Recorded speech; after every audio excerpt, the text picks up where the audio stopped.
Hello. നല്ല മഴയുള്ള സമയത്ത് ചൂടട കഴിക്കാൻ നല്ല രസമായിരിക്കും അല്ലേ?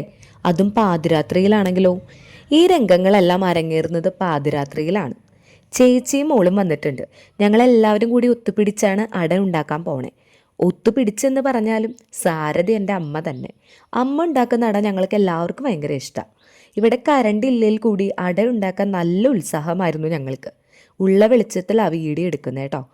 അപ്പോൾ നമുക്ക് തുടങ്ങിയാലോ? കുറച്ച് ഭാഗങ്ങൾ വീഡിയോ എടുക്കാൻ പറ്റിയില്ല കേട്ടോ. ഓക്കെ, നമുക്ക് തുടങ്ങാം. ആദ്യം വേണ്ടത് അരിപ്പൊടി അല്ലെങ്കിൽ ഉണക്കലരിയാണ്. ഞങ്ങളിവിടെ എടുത്തിരിക്കുന്ന അരിപ്പൊടിയാണ്. അരിപ്പൊടി എടുത്ത് ചൂടുവെള്ളം വെച്ച് കുഴച്ചെടുത്തിട്ടുണ്ട്. ഇനി വാഴല വേണം. അതിങ്ങനെ മേശപ്പുറത്ത് നിരത്തി വെക്കണം. നിങ്ങൾ വീഡിയോയിൽ കണ്ടിട്ടുണ്ടാവും മേശപ്പുറത്ത് ഞങ്ങൾ നിരത്തി വെച്ചിരിക്കുന്നത്. അത് ചെറിയ കഷ്ണങ്ങളാക്കി നിരത്തി വെക്കാം. കുഴച്ച് വെച്ച മാവ് ഓരോ ഉണ്ടകളാക്കി ഓരോ ഇലയിലും വയ്ക്കാം. ഇനി അടുത്ത പരിപാടി എന്ന് പറഞ്ഞാൽ നമുക്ക് ശർക്കര പാവ് കാച്ചണം. ഒരു വലിയ ചീഞ്ചട്ടിയിൽ ശർക്കര എടുത്ത് ഉരുക്കി അരിച്ച് ഒഴിക്കുക. എന്തിൽ? ചീഞ്ചട്ടിയിൽ. ഓക്കെ, നന്നായി ഇളക്കണം. നന്നായി തിളയ്ക്കുകയും വേണം. ഇത് നന്നായിട്ട് കുറുകി വരുമ്പോൾ നാളികേരം ഇടുക, കൂടെ ഏലക്കപ്പൊടി. എല്ലാം കൂടി നന്നായി ഇളക്കണം, കട്ടിയാകുന്നത് വരെ. നല്ലോണം വെള്ളം വറ്റി കഴിയുമ്പോൾ തീ ഓക്കണം.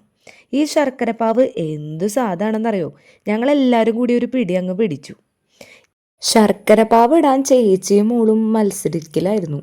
എനിക്കിടണം എനിക്കിടണം എന്ന് പറഞ്ഞിട്ട് മോള് ഭയങ്കര വാശിയായിരുന്നു.